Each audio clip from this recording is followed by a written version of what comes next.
I hear many reasons why people no longer go to Mass. Maybe you've heard these reasons as well.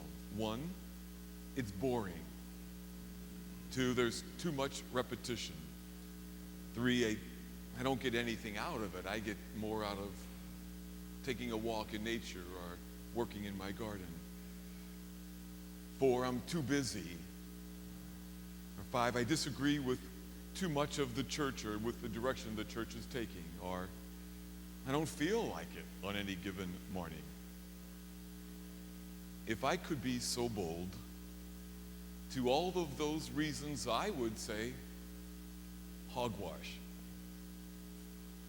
Because one, there are lots of boring things that we do because they are important. Two, repetition has a place, or we would never have learned how to dance or play a sport.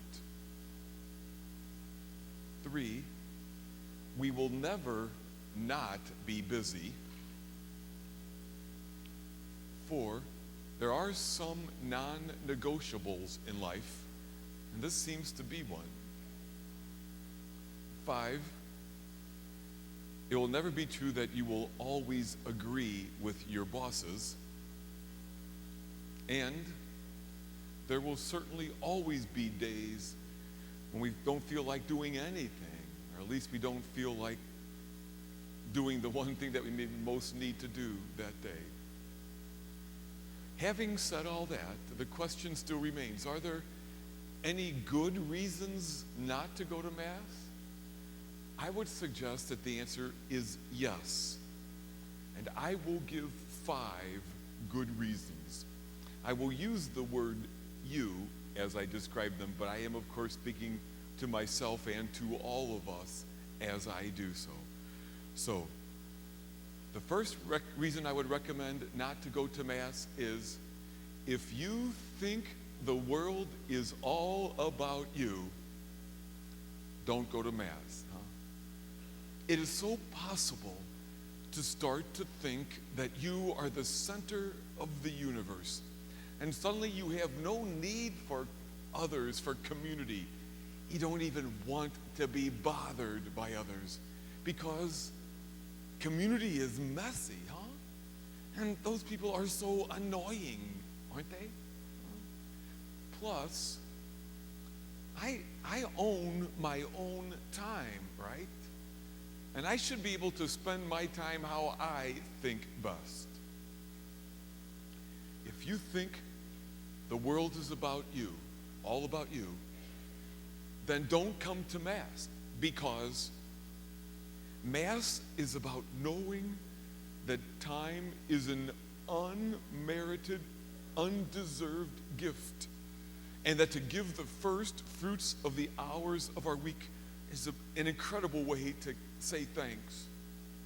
And community is the best way to make a difference. And gathering with strangers who share a common vision is a taste of heaven. 2, the second reason not to come to Mass is if you're not hungry or thirsty. Do you hunger for meaning? Do you thirst to belong? Is there any part of you which yearns for transcendence, for the other? Is there something in you that says the status quo is not the way as it should be? Is there any part of you which longs for connection with all that is most deeply true in this world? Do you realize that there's anything in you that's broken and in need of a healing? In today's first reading, the Israelites complained that they were hungry. And in the gospel, Jesus says, there's all kinds of food, but I will feed the deepest hungers of your heart. I will feed the deepest hunger of your heart with meaning, with a way of life that will give life.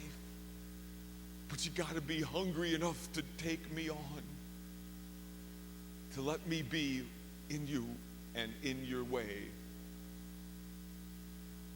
I would say, if you're not hungry or thirsty, don't come. Because you won't be fed. Because the Mass is for the sick, the broken, those hungry for connection. And for 2,000 years, the greatest among us have come here to be fed by the other. The third reason not to come is if you know what is best all the time. Really, why come here then if you might hear a word that would challenge your thinking? It's so comfortable, isn't it, to know what's right. You don't even realize the self-righteousness or the arrogance because it feels so good to know everything, doesn't it? Yeah. We don't even want to listen to other radio stations because they're wrong. I don't want to hear your opinions because I know what's right. So, of course, why would I come here, huh? You know, one of the places where we would meet a truth bigger than ourselves is something that for 100 generations people have done. It's to come here. We Americans have been described as ahistorical, meaning somehow history doesn't matter to us as much because we know what matters most now, huh? So much so that when Jesus said, "Do this in memory of me," well, that was fine for 2,000 years ago. And we somehow dismiss it as a truth for us because, after all, we know what's best. Huh? If you know what's best all the time, don't come to Mass. Otherwise, how could you possibly be open to a truth bigger than yourself, to a person greater than yourself? The fourth reason not to come to Mass is if you think there is no more to life than what meets the eye. You know, it's easy to think that what's in front of me is all that there is. To forget that there is an unseen dimension to every moment, every relationship, every person. And you know, if you don't believe in a higher power, if you don't believe in something greater than yourself, if me, my family, and friends, that's enough, then don't come, huh? Yeah? And if you don't think that things can be transformed, because here, bread and wine are transformed. Here, sinners are transformed. Here we are transformed. And we move from taker to giver. If you don't think that there's more to life than what meets the eye, then don't come. Because this is about forgiveness and transformation and meeting the other whom we name as God. Don't come because you will miss the power that is here for you. And the fifth reason not to come to Mass is if you see no value in sacrifice or service. You know, it's easy not to want to care or to get involved. But for Jesus, this meal was intrinsically linked to the washing of feet. Remember, it was the night before he died, and he gathered with his disciples for this meal. And during the meal, he got up, he wiped it, wrapped a towel around himself, and began to wash their feet. And then he said, "Do that in memory of me. Do this in memory of me." And then he went out and gave his life. What is the this of "do this in memory of me"? I think it is that we come here, and then that we wash feet, that we lay down our lives. Yet don't come to Mass if you see no value in sacrifice or service, because you will miss the point of it all. Or don't come to Mass if you're at least not open to the power of sacrifice and service. There they are. I began by naming some of the reasons that people say they don't go to Mass that I think are hogwash. It's boring, I don't get anything out of it, I'm too busy, etc., etc. I think all that is hogwash. But I do think there are 5 reasons not to go to Mass.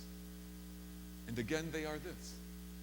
If you think the world is all about you, don't come to Mass, because you won't have space in you for the other. If you're not hungry or thirsty, don't come to Mass, because you won't be fed. If you know what is best all the time, don't come, because it will just annoy you that there might be another truth bigger than yourself, and you wouldn't hear it anyway. And if you think there is no more to life than what meets the eye, why come? Because you will never encounter the other who you cannot meet with your eye. And don't come if you see no value in sacrifice or service, because you'll miss the point of it all. Instead, stay home, say your prayers, but just don't call that Christian or truly Catholic. Matter of fact, I wouldn't even call that fully human. Because this, what I just talked about, this is the stuff of which real human persons are made. Let's see how big Al is today.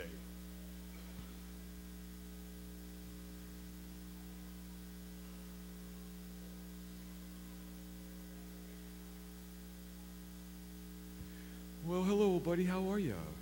I'm hungry. You're hungry? I just Big Al? What? How hungry are you? I'm really hungry. Well, Big Al? Are you hungry enough to come here? I'm here. I know. Every Sunday? Skipped once. I know. You skipped once. Yelled at me. I didn't yell at you. You were playing Guitar Hero, and I reminded you that there's something more important that's we got to do on Sundays. Remember? Yeah, so it's Big Al? No, what? Well, Big Al, did you know that when you come here, you can eat sandwich? No, we don't eat a sandwich here. What? We eat love. What? Well, Big Al, God is here in the people right around us. Yeah.